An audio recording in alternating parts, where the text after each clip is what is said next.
As we move to our next story, Mr. Macaroni, the content creator, actor Adebola Adebayo, also known as Macaroni, has opened up about his financial struggles, saying he was a victim of both a scam and a failed investment in 2021. Macaroni revealed that after losing all his savings, he resorted to borrowing to settle pending commitments and slipped into a 500 million naira debt. In a lengthy post shared via his X handle, Macaroni stated that 2024 marked a pivotal moment in his acting career, but it was also the most challenging year for him as he faced over £500 million naira in debt.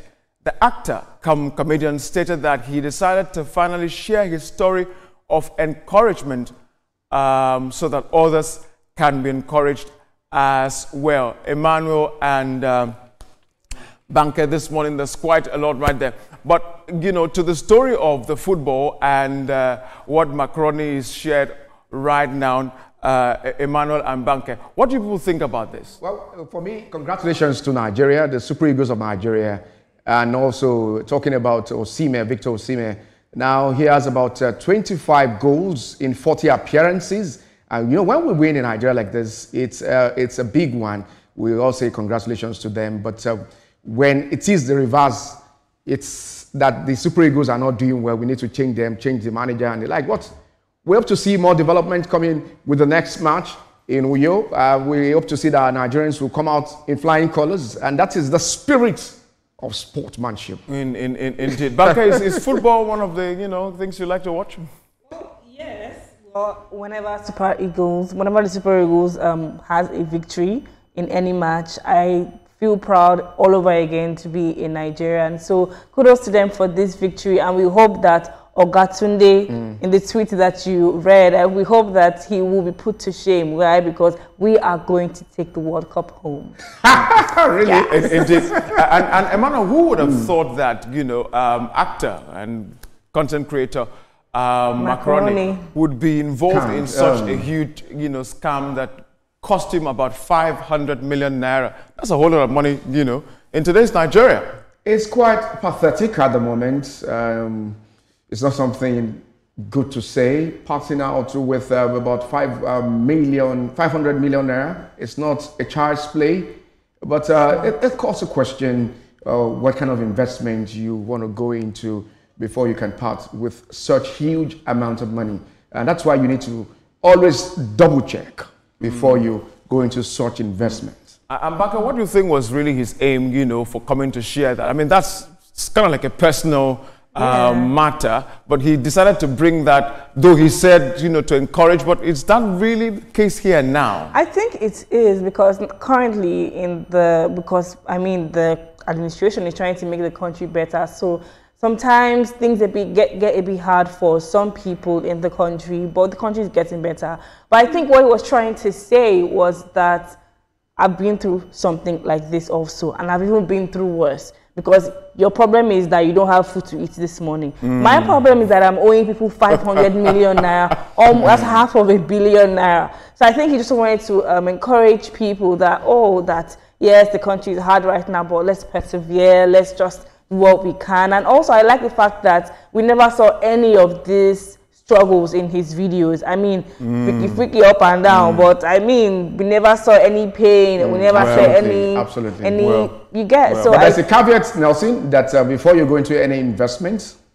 Oh, definitely. I mean, anyone can fall for it. That's even why I'm also wondering why 500 million naira would be something he would lose. But it happens. But I think that's what we'll let off for this as we make our way to our next story. And this one is really causing a whole lot of buzz on the social media. Singer Habib Okikiola Badmus, popularly known as Portable, has lashed out on popular cross-dresser James Chukwueze Obiola, also known as James Brown, over his post on Instagram after a swimming session.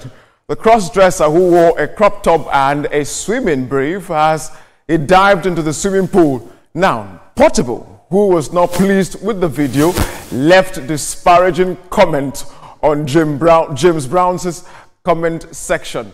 The war of words began when James Brown saw Portable's comment and replied.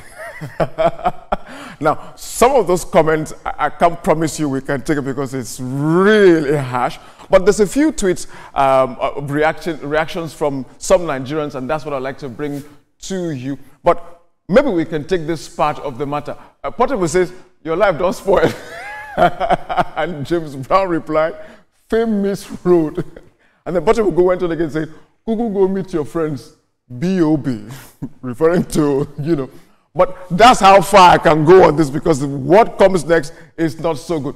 But somebody says here, Dave Play says, I will advise all the cross-dressers in Nigeria to go back to their real gender.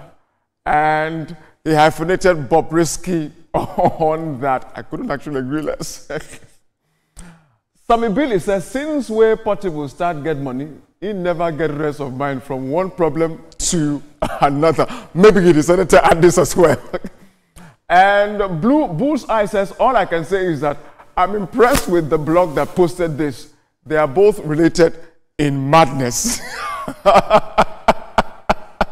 Sometimes things like this do happen. But let's make our way across the Nigerian and African shores now to Namibia, where Namibia has made history as Netumbo Nandi Ndaitwah has been sworn in as the first female president of Namibia. The 72-year-old won elections in November with more than 57% of the votes cast, with Penduleni Tula, her closest rival, getting 26%, according to the country's Electoral Commission. With this, President Nandi Ndaitwah has now joined the League of Female Leaders in Africa after the likes of Ellen Johnson Sirleaf of Liberia, Joyce Banda of Malawi, and Samia Suluhu Hassan of Tanzania. On her election, Namibia's first female president said, it is a good thing that a woman is breaking the ceiling. We are breaking the walls. Emmanuel and Banker, you should be glean on this, Banker, especially. This is a lady who is now become a first female president in Namibia, joining that league. Exciting, isn't it? Very exciting. I mean, and like I said, like I always say, a win for one woman is a win for all. I'm very, very proud and happy that once again we have another female president in Africa. Hopefully one day it comes to Nigeria. But I hope that she takes the country forward. She made a lot of statements in her inaugural messages, and I hope that she makes good on those promises. And Emmanuel, talking about coming to Nigeria, I frankly can't wait the day. Let's see. I would not be part of that, but I would say congratulations. Part of what? Congratulations to her. Let her hit the ground running, ensure things get better in the country. But we hope to see that women get into politics and ensure they do or bring the best on the table that they have. Indeed, way to go, Namibia, and thank you for making that, come to reality. But that